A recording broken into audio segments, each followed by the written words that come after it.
30 जनवरी 2019 की ये बात है। अलीगढ़ में गांधी जी का एक पुतला बनाया जाता है और पुतला बनाने के बाद यहाँ पर एक महिला है जिसने गेरू रंग के कपड़े पहने हुए थे। आसपास में और कई लोग खड़े हुए हैं, उन्होंने भी गेरू रंग के कपड़े पहने हुए थे। इसी बीच में उस महिला के हाथ में एक टॉय गन दी जाती है। उस महिला ने गांधी जी के उस पुतले पर एक के बाद एक 3 गोलियां चलाती है और जैसे 3 गोली चलती हैं तो उस पुतले के अंदर गुब्बारे भरे हुए थे और गुब्बारे के अंदर ऐसा जैसे ब्लड होता है, खून होता है, ऐसा ही कोई पदार्थ भरा हुआ था। और गोली चलने के बाद उस टॉय गन से वो गुब्बारे फट जाते हैं, फूट जाते हैं और ब्लड जमीन पर गिरने लगता है। फिर यहां से नारेबाजी शुरू हो जाती है। जोर जोर से नारेबाजी हो रही थी और नारेबाजी के तुरंत बाद ही उन्होंने उस पुतले में आग लगा देते हैं। इस वीडियो को किसी ने मोबाइल में अपने रिकॉर्ड कर लिया और रिकॉर्ड करने के बाद 30 जनवरी 2019 को सोशल मीडिया के अलग अलग प्लेटफॉर्म पर वायरल करना शुरू कर दिया। पहले दिन तो इतना शोर शराबा नहीं हुआ था, लेकिन 31 जनवरी और 1 फरवरी को इस पर कुछ ज़्यादा ही शोर शराबा होने लगता है कि ये भारत ही नहीं बल्कि आसपास के मुल्कों में भी ये वीडियो देखा जाने लगा।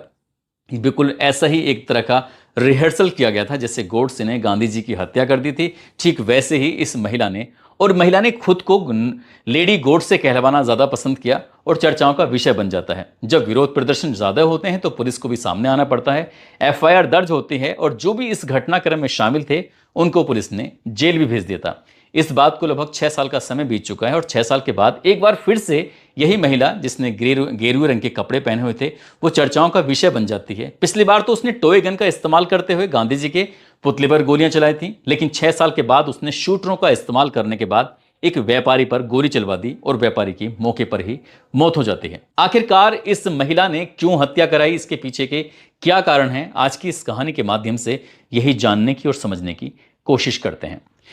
आदाब, नमस्कार, सत श्री अकाल। मैं उस्मान सैफी।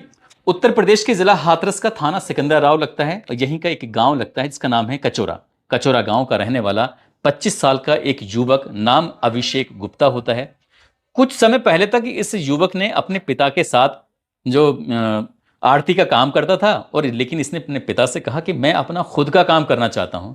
इसके लिए उसने उत्तर प्रदेश के जिला अलीगढ़ में एक थाना लगता है रोराबर, और रोराबर थाना क्षेत्र में इसने एक टीवीएस का शोरूम डाला। वहां पर बाइकों की बिक्री वगैरह करना शुरू कर देता है। लेकिन अक्सर क्योंकि अभी नया नया शोरूम बना है तो इसलिए अपने पिताजी को, जिनका नाम होता है नीरज गुप्ता, साथ ही चचेरा भाई शिवांग गुप्ता, उनको भी साथ लेके जाता है। डेली जाना शोरूम पर और वापिस अपने गांव कचोरा आ जाना। ऐसी एक तारीख होती है 26 सितंबर 2025 की देर शाम की ये बात है। ये अपना शोरूम को बढ़ाते हैं, बंद करते हैं और बंद करने के बाद तीनों जने, यानी कि बाप, बेटा और जो इसका भाई था वो, ये खैर से टेम्पो में बैठकर सीधा ये खरेश्वर चौराहे के पास पहुंच जाते हैं। और वहां आने के बाद अब ये इंतजार कर रहे थे कि कब सिकंदराव के लिए इन्हें बस मिलेगी और बस में बैठकर फिर ये अपने घर पहुंच जाएंगे। ऐसे इंतजार कर रहे थे। देर रात हो चुकी थी, 8 या 9 बजे के आसपास का ये वक्त बताया जा रहा था।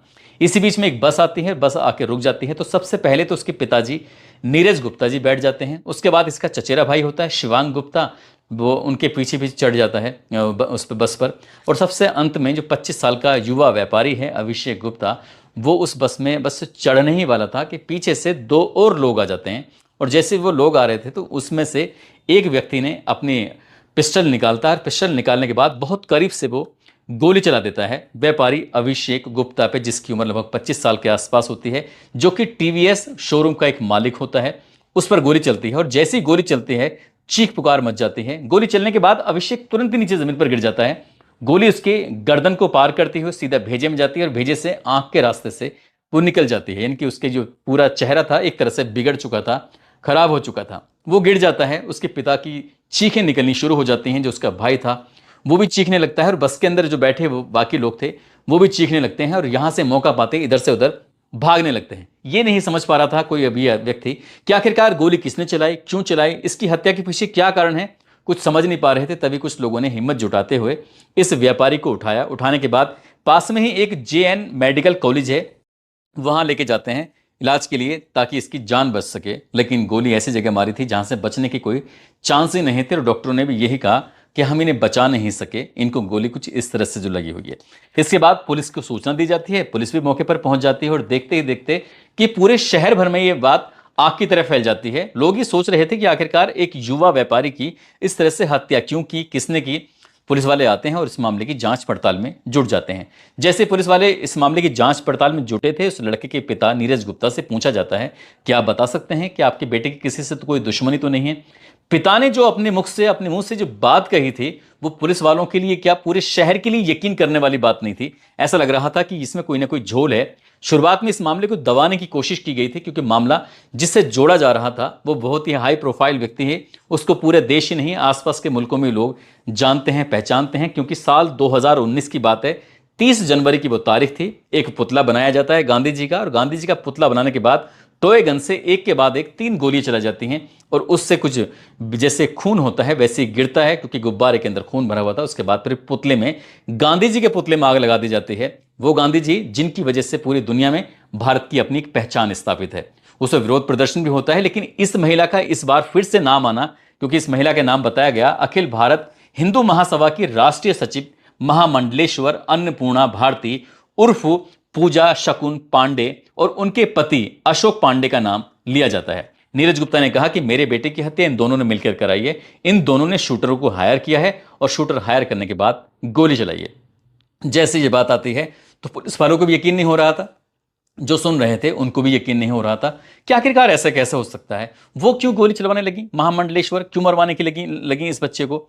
जब इस तरह की बात आती है तो फिर मीडिया ने इस मामले को अब हाईलाइट करना शुरू किया है, और मीडिया ने फिर ये जानने की कोशिश की। तो ये अलग अलग अखबार, अलग अलग टेलीविज़न पर, अलग अलग सोशल मीडिया के प्लेटफॉर्म पर ये कहानी सोशल मीडिया पर बहुत तेज़ी के साथ वायरल होना शुरू हो जाती है। दरअसल जिस गांव का ये लड़का होता है अभिषेक गुप्ता, कचौरा गांव जो कि सिकंदर राव थाना क्षेत्र के, और जिला लगता है हाथरस, उसी गांव के रहने वाले एक प्रोफेसर होते हैं। अब फिलहाल तो वो इस दुनिया में नहीं है। नाम उनका प्रोफेसर आर आज़ाद होता है। आर आज़ाद वो प्रोफेसर होते हैं। उनकी पोस्टिंग हुआ करती थी हरियाणा के हिसार में, और हरियाणा के हिसार में उनकी पोस्टिंग, उसके बाद फिर वो सहारनपुर पहुंच जाते हैं, और सहारनपुर के एक डिग्री कॉलेज में वो प्राचार्य थे। यहीं से वो रिटायर हो जाते हैं। उनकी एक बेटी होती है, और बेटी का नाम होता है पूजा पांडे। जैसे पूजा पांडे के बारे में ये पता किया गया तो वो शुरू से ही पढ़ने में होशियार थी, और खासकर जो उनका मैथ होता है वो मैथ बहुत अच्छा था।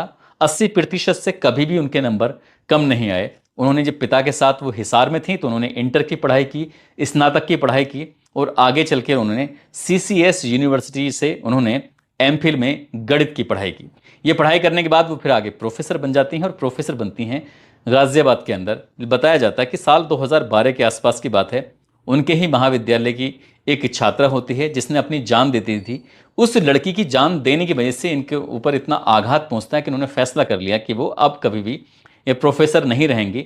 वो एक दूसरे रास्ते पर निकल पड़ती हैं, और दूसरे रास्ते पर निकलने के लिए इन्होंने, इसी बीच में उससे कुछ आगे पीछे की बात है, जब ये गाजियाबाद में प्रोफेसर थी तब मैनपुर की किशनी एक कस्बा लगता है, वहाँ के रहने वाले अशोक पांडे से इन्हें प्यार हो जाता है, मोहब्बत हो जाती है। और इस बात को लेकर परिवार ने ऐतराज़ भी किया था, लेकिन बाद में जब देखा उन दोनों को तो फिर परिवार ने भी इनके प्यार को स्वीकार कर लिया था। इन्होंने प्रेम विवाह करके एक दूसरे के साथ रहना शुरू कर देती हैं।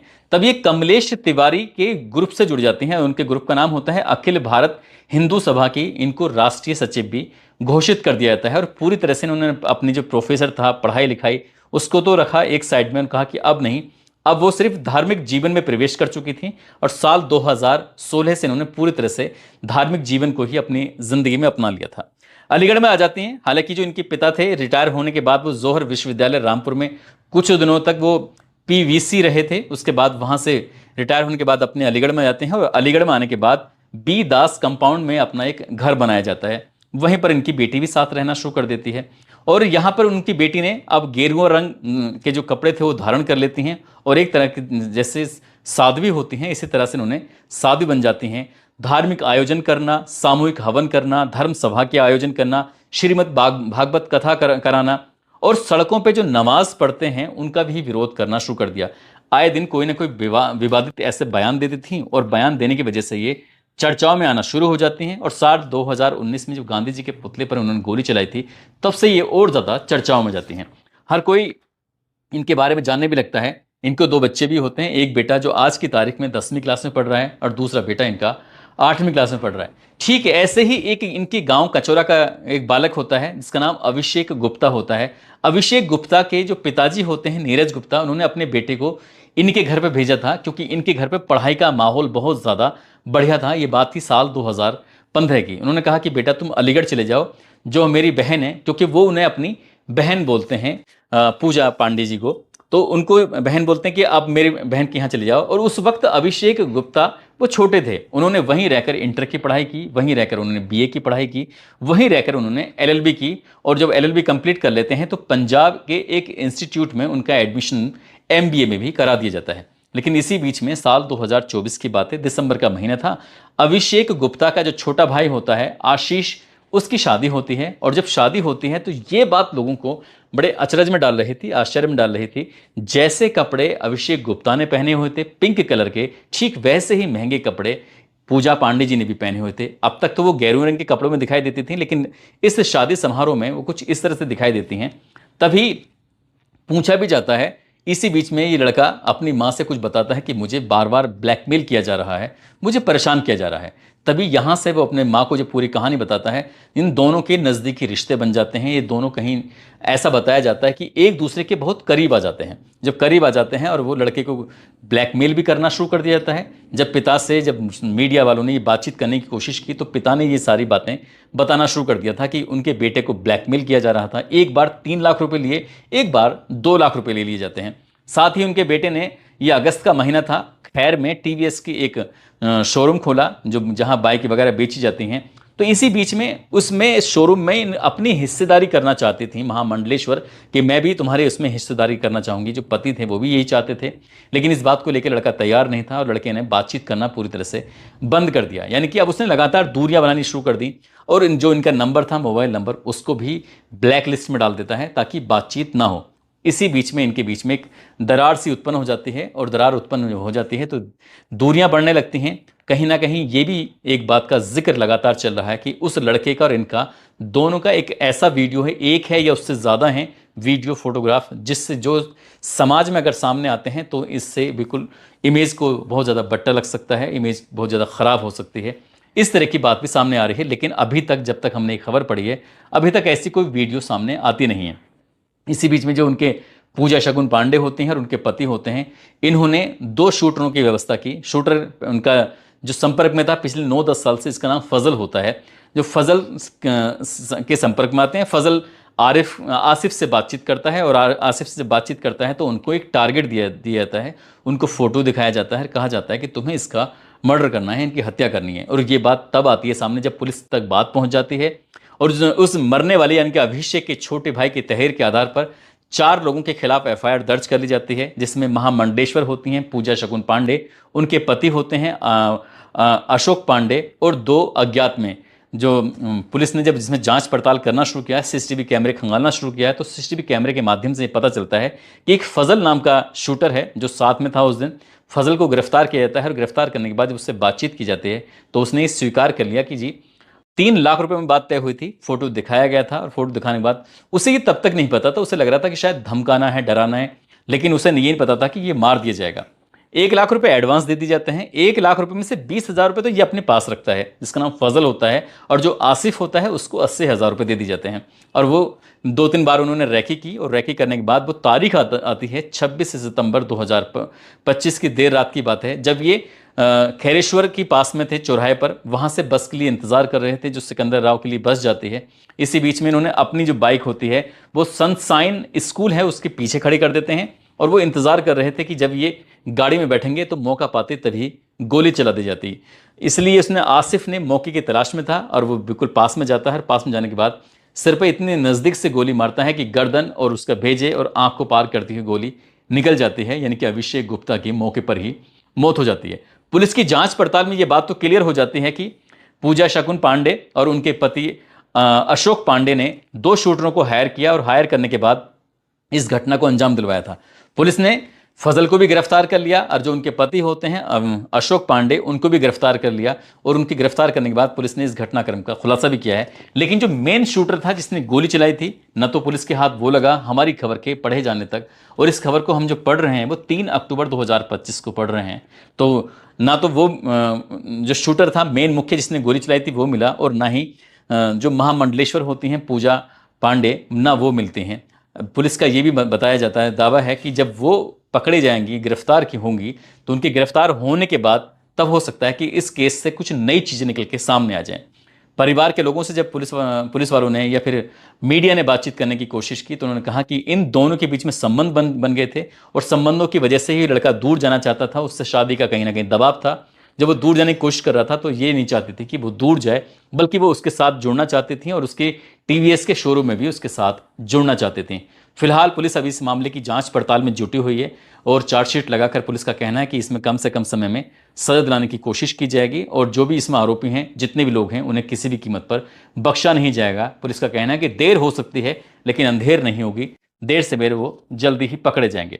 दोस्तों, इस पूरे घटनाक्रम को सुनाने का उद्देश्य किसी को परेशान करना नहीं है, किसी का दिल दुखाना नहीं है, बल्कि आपको जागरूक करना है, आपको सचेत करना है और आपको बताना है कि जो कानून है वो सबके लिए समान है। अब चाहे कोई देश का प्रधानमंत्री हो, चाहे वो राष्ट्रपति हो, या फिर कोई आम आदमी हो, या फिर किसी धर्म से जुड़ा हुआ कोई विशेष व्यक्ति हो, कानून का जो उल्लंघन करता है उसके लिए कानून फिर अपने हिसाब से काम करना शुरू कर देता है।